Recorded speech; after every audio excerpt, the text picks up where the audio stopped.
Kung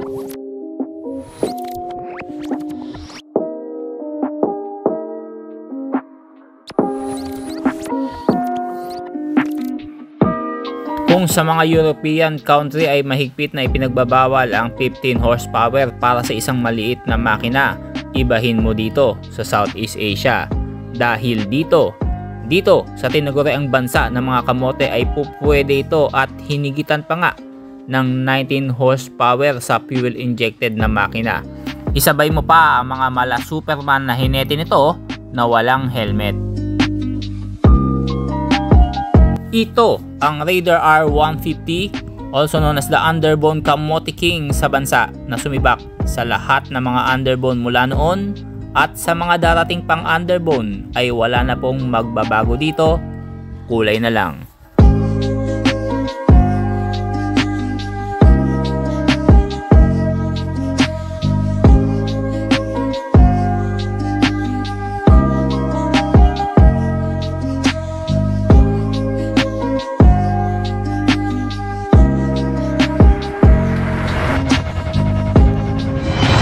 Boss Motovlog. Dito po ako ngayon sa Makabling, Santa Rosa, Laguna. Dito po yan sa may Transcycle. Binondo Beauty Hub, makikita nyo dyan sa may bandang kaliwa nyo. Kung papunta po kayo ng Santa Rosa o kaya naman papunta kayo ng Batangas. National Highway po ito. At makikita nyo dito, ito nakita ko yung Raider R150. Bagong bago pa to mga bossing, 4 months old. Repossess po agad to.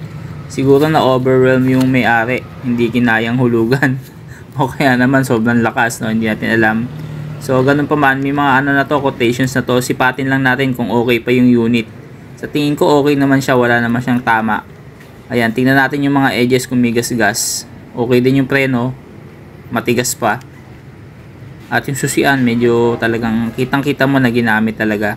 Pero dito lang naman sa susian merong mga scratches, pero dito sa mga fairings wala naman. Yung edges ng mga handle wala din.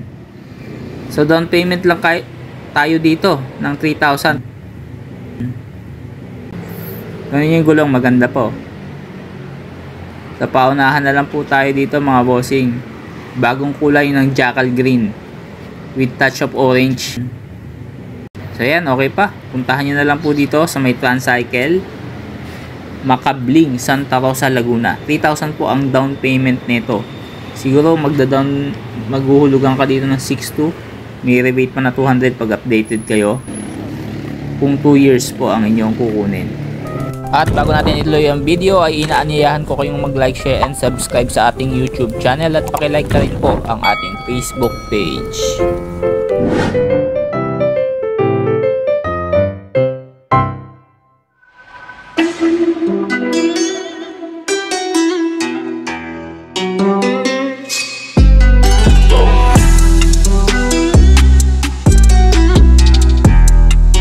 Bakit nga ba Raider R150 ang kukunin mo? Bakit hindi yung mga bagong labas ngayon? Sniper 155, may GTR 150 ng Honda. So mga bossing, kung hindi mo alam ang pinagmulan ng Raider R150 at wala kang idea tungkol sa motor na to, maaaring piliin mo yung mga yon. Pero kung mahalaga sa'yo ang heritage o yung pinagmulan ng motor na to, mas lalo mong pahalagan at mamahalin ang Raider R150 na to. Kasi ito lang naman pong nag-iisang underbone na papasa hanggang ngayon wala pang nakakatalo sa lakas at bilis at sa gaan ng motor na to. Talaga namang lalampasuhin ang sino mang humarang-harang sa motor na to. Para malaman nyo yung sinasabi ko sa inyo, ikwento ko sa inyo maikling istorya ng Raider R150. Nagsimula yan sa Suzuki RG150 2-stroke, 6-speed yan. At double overhead cam ang makina niyan. 4 valves na rin at 1996 ito na mayagpag dahil uso ng mga panahon na yon yung mga sports bike, yung pinapanlaban po yan sa racing. At pagsapit naman ng mga early 2000 ay mahigpit nang ipinagbawal ang mga 2-stroke maging sa Amerika dahil nga sa usok na nalilikha nito. At ipinalit nga ang FXR 150, 4-stroke na po ito. Nagulat ang Suzuki nang kinalabasan ng 4-stroke 20 horsepower ang kayang i-release nitong FXR 150. So napakabilis, 4 valve 6 speed po ito. At mula noon talaga namang namayagpag rin ito. Lalo na sa mga kanluraning bansa, ito na unang sumikat talaga. Pero ang di nila alam, dito sa atin sa Southeast Asia, sumisikat din yung mga underbone. At kasabay ng pagsikat ng mga underbone, yung mga mopeds, magagaang lang na motor kasi nga madaling dalhin, madaling i-maintenance. Sikat na sikat yan dito sa atin sa Southeast Asia. At kasabay nga niyan yung pagsikat at paglobo din ng mga racing underbone. Mungkin kita akan dapat menyaksikan kehebatan penunggang berusia 13 tahun Joshua Waters. At dito nga na-challenge ang Suzuki bilang isa sa mga manufacturer ng mga panahon na yon. Wala pang 150cc na underbone. 110, 125cc lang ang naglalaban na noon. Kaya naman, para mabuo yung pangarap ng Suzuki na maging number 1 at ito maging dominante pagdating sa mga racing underbone na papasok nila sa mga kompetisyon, bumalik po sila sa kanilang mga naunang gawa. At ang una nilang nakita ang FXR 150. At para pumasok ang makina ng FXR sa underbone category, isang motor ang nakita nila na pwede nalang gamitin, ang chassis ng FX125.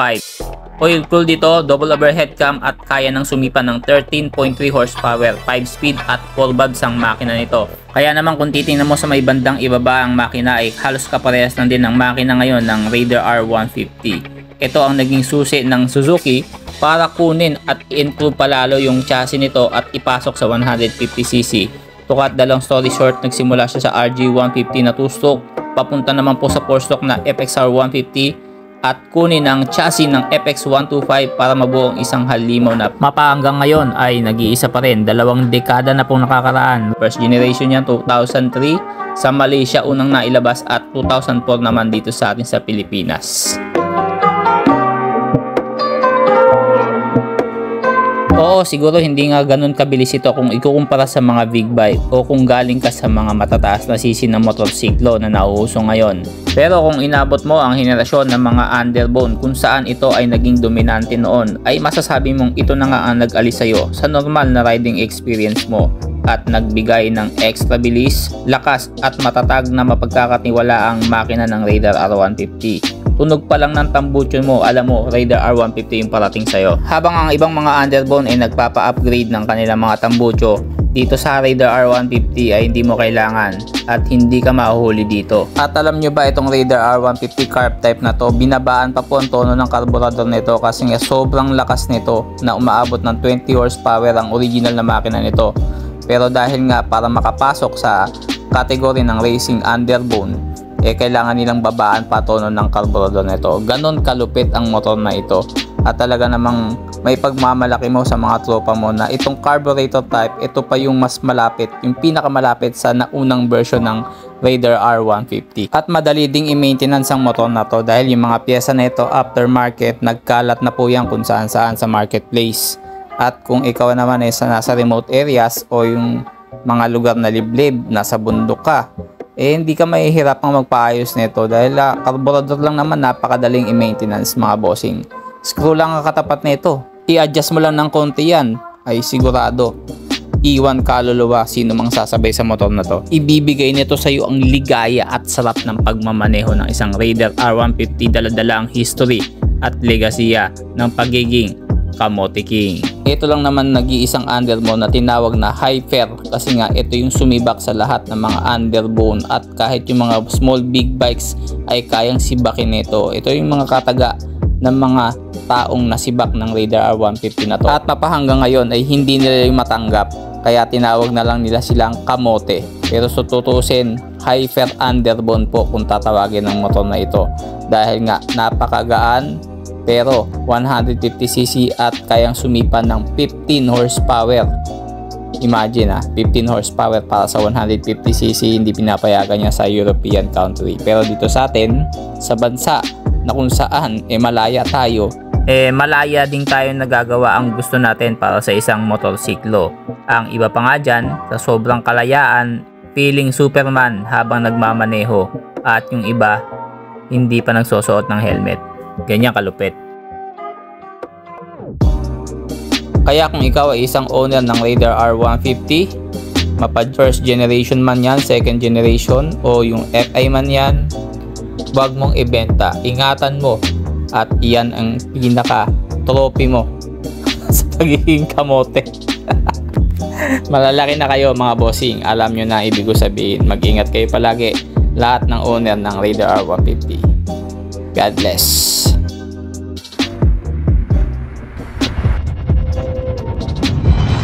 Boss Motovlog.